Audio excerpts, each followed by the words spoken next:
chope ces infos via la NASA. C'est pas PPDA, c'est pas Chazal. Tu crois que tu sais mais tu sais pas. Poto c'est les actes, tu te perds. Et on va commencer en parlant d'un film qui, ça fait longtemps maintenant qu'on en parle, James Bond. James Bond, donc Mourir peut attendre, un film qui devait sortir le 19 novembre 2019. Eux, ils avaient une fenêtre. Ils pouvaient être bien, s'ils sortaient novembre 2019, ça se passait. Bon lancement, quoi. T'as le Covid, tu peux te faire 5 mois à peu près tranquille, sauf que non, ils avaient décidé de repousser le film, pas du tout à cause du Covid. Ils avaient repoussé donc en février 2020. Le Covid est arrivé, donc du coup ça a retardé la sortie du film. C'était ensuite, ils ont eu plusieurs dates, je crois qu'il y a eu cet été, ça a été repoussé. Désormais c'est le 8 octobre 2021, donc quasiment 2 ans après la sortie qui était prévue. C'est quand même un film qui a 300 millions de dollars de budget. Donc, de production, donc ça fait partie du top 10, c'est top 10 des ça, films. ouais. Il y a eu avril 2020 à un moment, ils ont tenté un peu à plusieurs dates, mais je pense qu'ils paniquent parce que donc t'as lâché 300 millions maintenant, t'es là, bon, va falloir rentabiliser. Faut que ça marche, quoi. Faut que les gens aillent le voir, faut que les cinémas soient ouverts. Et donc du coup, il y a autant de budget aussi parce que y a beaucoup de sponsors qui sont là pour financer, le film avec des placements de produits, des partenariats, etc. Et dedans, il y a Nokia, donc du coup, Nokia, tranquillement, qui est dans James Bond, qui s'était dit, écoute, on a un nouveau téléphone qui va sortir. C'est sympa quand même si James... Exactement, t'as compris. Donc si James Bond, il a le téléphone, il le montre. Sauf que maintenant, c'est trop tard, puisque le téléphone est déjà sorti et tu vas pas faire la pub d'un téléphone qui est hyper old. Donc ils ont dû retourner des scènes. Pour plusieurs autres sponsors aussi, ils ont dû retourner les trucs. En plus, James Bond, quoi, tu vois, c'est... Au moment où tu dois sortir le tel dans la cascade à 2000 mètres d'altitude, ok, c'est bon. Tu dois te le refaire 2 ans après, c'est quelque chose. Quel enfer. Donc là, du coup, ils ont dû refaire pas mal de scènes, etc., pour pas être dépassés. Et c'est vrai que j'ai décidé de m'intéresser un peu au partenariat dans les films, parce que c'est vrai que maintenant, c'est un truc hyper commun, en fait, tu vois, qui est pas très réglementé, où souvent, on le sait pas trop. On se pose souvent la question, de se dire, est-ce que c'est une paire de Nike juste parce qu'ils kiffent Nike ou... Est-ce qu'en vrai, souvent, quand on voit des marques dans les films, ce sont des placements de produits? Ça dépend. Selon vous, c'est quoi le film qui a le plus d'OP? Où il y a le plus de marques présentes qui ont payé? C'est un film américain à Oscar? Gros blockbuster. Ouais, c'est un blockbuster. Ils en ont envoyé. Un truc genre les Avengers ou un truc comme ça, non? Avengers, c'est pas mal, mais c'est pas le numéro 1. Gardien de la... Il y en a beaucoup qui l'ont dans le chat. C'est sorti quand? Marvel, c'est sorti il y a longtemps, mais ils ont un Titanic. film de voiture. Ah non, pas du tout. Fast and Furious. Non, avec des robots. Transformers, exactement. Transformers. 55 marques présentes. Ah ils se font pas chier. Ah non, mais ils se font des kiffs. Ouais. Vous imaginez si ils avaient l'obligation de faire comme nous sur YouTube où tu dois annoncer que c'est un partenariat rémunéré toutes les 30 secondes. Bonjour, ceci est un partenariat rémunéré avec Nike. Il y a des scènes, c'est vrai que c'est quand même assez hallucinant. On en a une, justement, ils font. Vous allez vite voir la marque, de toute façon. C'est Bud Light. Bon, là, c'est l'explosion. Donc, boum, premier camion Bud Light. Donc là, tu le vois bien, etc. Il y a un petit 10 secondes de trou, faut qu'il sorte quand même justement du Transformer. Bonjour. Ah ouais. Non, Bonjour, c'est que de la Bud Light. Light. Et genre 10 secondes après, il s'ouvre une petite canette qui l'explose. Ah ouais, non, là, par contre, c'est abusé. Mais c'est cela dit étonnant que sur un placement, ils acceptent que le camion soit explosé. Tu pourrais presque croire qu'en fait, c'est pas une pub. Ah ouais, comme le truc se fait exploser. Ils s'en ouvrent après, quoi. Si elle était garée sur après, ils ont le côté, négocié peut-être les 4000 voilà. bouteilles au sol. Du coup, ils se sont dit, on veut bien que ça soit explosé, mais si jamais. Mais non, mais il y a aussi le partenariat avec Chevrolet, parce que si je te montre la caisse de Transformers, maintenant tout le monde la connaît, il y a aucun souci. Sortie du film en 2007, les ventes de la Camaro ont quand même doublé, et derrière, le modèle est forcément devenu mythique. Ouais. C'est comme entre James Bond et Aston Martin. Bien sûr. Ouais, À chaque fois, ils essaient de sortir le dernier modèle d'Aston Martin, justement pour que ça soit En même temps, pour courir les max. Un peu comme Nokia, mais sauf qu'il choque, quoi. Sauf que c'était un peu technique. Et tu parlais d'Avengers Endgame aussi. Sur les 3 heures de film, il y a quand même 30 minutes de marque à l'écran au total. Ça représente donc 1/5 du budget du film. Le film, c'était 350 millions, donc il y a 75 millions de revenus de partenariat, de revenus de placement de produits. Et c'est vrai que c'est assez ouf. Ils avaient carrément estimé, si je dis pas de bêtises, c'était Ray-Ban, donc Robert Downey Jr. C'est 1 million le fait qu'ils mettent des Ray-Ban en tant que Iron Man, en tant que Tony Stark. En fait, si ça change pas la trame du film, c'est ok. Par exemple, dans les séries coréennes, ça change vraiment le truc parce que t'as des scènes à rallonge où vraiment poussé. ils vont au Subway. Et t'as vraiment ok. t'as des zooms, des machins, et ça te sort de l'histoire. Dans un film, moi, ça me dérange pas plus que ça. Mais j'avais vu en Chine, alors à vérifier, ils incrustaient des marques dans des vieux films qui étaient déjà sortis, mais qui ressortaient. Il y avait eu ce truc-là. Il y avait ce truc-là. Ouais. Il me semblait. Je sais plus exactement, mais ils avaient réussi à incruster. De se dire, le film ressort, on va mettre des marques à jour. Quoi. L'enfer, j'en sais. Ouais. C'était assez fou. Ça vous choque, vous, justement, qu'il y ait même dans le chat, dites-nous que justement les films prennent des sous, parce que c'est vrai que maintenant c'est des budgets aussi. Ouais. Quand tu entends des 300 millions, il n'y a C'est pas ça. le choix non plus. Quoi. Ouais, Il c'est faut ça. trouver les financements. En fait, c'est normal. Souvent, on a besoin de marques aussi pour développer des projets qui coûtent cher. C'est normal, quoi. Après, c'est vrai que, comme le dit Marie, quand ça vient modifier la trame, c'est un enfer. Ouais. Typiquement, moi, après, je suis pas du tout friand de ce genre de film, et donc voilà. Mais par exemple, Transformers, ça que tu as montré, j'avoue que voir un camion passer avec une marque, on s'en fout un peu, tu vois. Enfin voilà. Par contre, effectivement, le fait qu'après il y en ait partout, du coup, ça modifie la scéno entre guillemets, et la réelle aussi. C'est-à-dire comment tu vas filmer et tout, parce qu'il y a 3 secondes où il boit le truc, c'était peut-être une autre scène qui était bien. Exactement. Il prend le temps, donc là, plan serré, boum, il ouvre. Là, ouais, tu vois, moi, ça me gêne un peu plus parce que ça modifie la réelle, la scéno, la machin. Quoi. Je vous ai coupé le truc, mais il y a 1 minute. Vraiment, il y a un non, avant, non, comme je te dis, il y a le truc où. Moi, ça ils me saoule. fêtent, Moi, ça après, me c'est très américain aussi, où C'est ils en peut-être mettent. pour ça que j'aime pas ces films aussi, tu vois. C'était World War Z aussi. À la fin, Brad Pitt casse un distributeur, il y a des Pepsi qui tombent. Mais bon, c'était peut-être le seul placement que j'ai capté. Vraiment abusé, il casse le truc alors qu'il y a 2000 zombies derrière. Les gens dans l'ensemble sont pas choqués, un peu comme nous. C'est vrai qu'il y a ce truc parfois de se dire, ok, en fait, est-ce que c'est une pub ou juste. C'est clair que quand Robert Downey Jr. il met des Ray-Ban ou il met des lunettes de soleil, t'es pas en mode attends, est-ce que là c'est une marque, c'est marque blanche? Parce que ça me gêne en fait. En fait, c'est juste chiant. Si t'es payé pour mettre les Ray-Ban, je pète un plomb. Si je vous parle, on va revenir en France, si je vous parle de la Corrèze.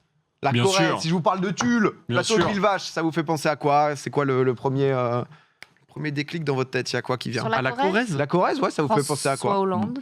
Oui, pas mal, c'est... Corrèze, chill. Ouais, non, mais sympa. Très chill. Très chill, la Corrèze, très chill. Ouais. Moi, Et Avignon, chill. Très chill. Toutes les régions sont assez chill. Non. La Corrèze... Ah bon? Quelle Non, région mais n'est si, pas si. chill? Oh, ça s'engage contre Vous qui? voulez vraiment que je réponde? Tu m'as parlé des Corses, toi, si t'aimais tu pas me trop. montres Paris, je vais pas dire chill, quoi.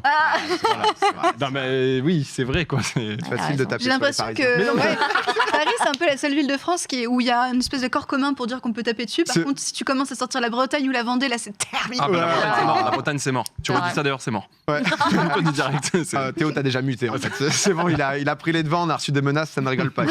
Non, je vous parle de la Corrèze parce que ils ont une innovation futuriste d'envergure mondiale, les amis. Et ouais, ça rigole pas. C'est la ville d'Égletons, donc petite ville en Corrèze. Là, en plus, il fait assez froid. En hiver, justement, quand il neige, c'est tout de suite très compliqué justement sur les routes. La seule solution, c'est de salir les routes, sauf que du coup, dès qu'il y a une couche de neige, c'est trop tard. Il faut appeler la fraiseuse, si je dis pas de bêtises, pour qu'il t'amène la neige et qu'il la pousse dehors. Le chasse-neige, sinon, me dit Théo, c'est vrai que le chasse-neige, c'est aussi bien. La fraiseuse, ça fait pas. Fraiseuse, ça. Ça fait dentiste un peu. Ouais, c'est vrai. Mais la fraiseuse, je crois que je suis dans du vrai. On lance un sondage. Ok, c'est autre chose. On enchaîne. Pas de sondage. Je suis à côté de la plaque, il n'y a aucun problème. Non, mais du coup, il y a une société qui a. Donc, du coup, en fait, ils ont mis en place un tronçon de route chauffant. Donc, du coup, là, vous le voyez, ça s'appelle la Power Road. Alors, pourquoi en Corrèze? Parce que c'est pas l'endroit le plus fréquenté de France. Ça, je sais pas exactement. C'est pas faux. Ce qu'on peut se dire, c'est que c'est quand même, on en est au stade où c'est quand même très très con de chauffer l'extérieur, justement au niveau environnement et tout. Et là où ils sont forts, et là où c'est très beau, c'est que justement ça récupère les perditions de chaleur en fait du réseau de chauffage urbain pour la diffuser dans des petits tuyaux.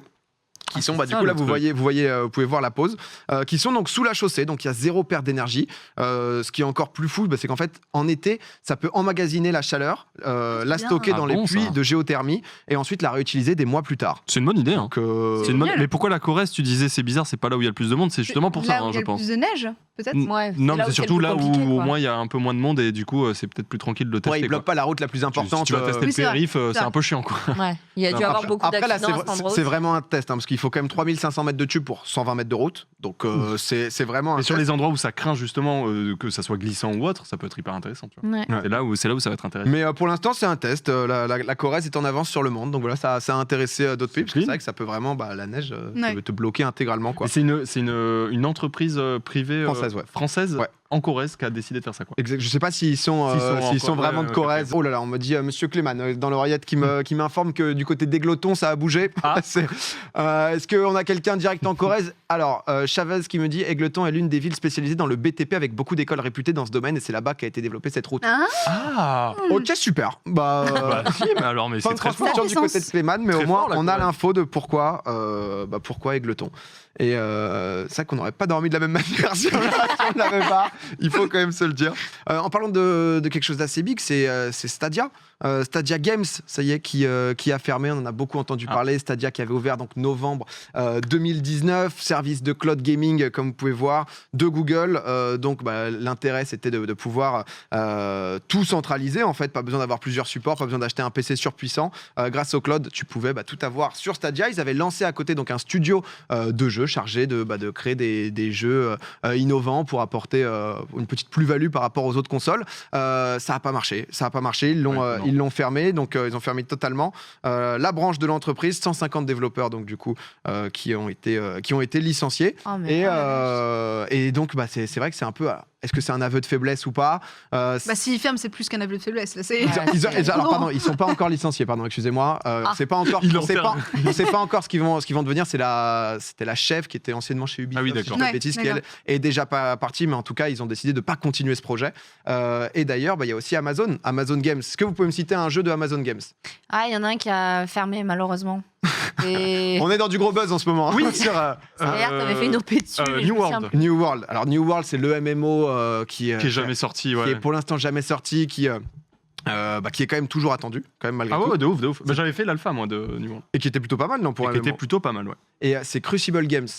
Non. Ça te dit rien? Crucible, il y a eu pas mal d'OP, il y a eu pas mal de streamers qui avaient testé.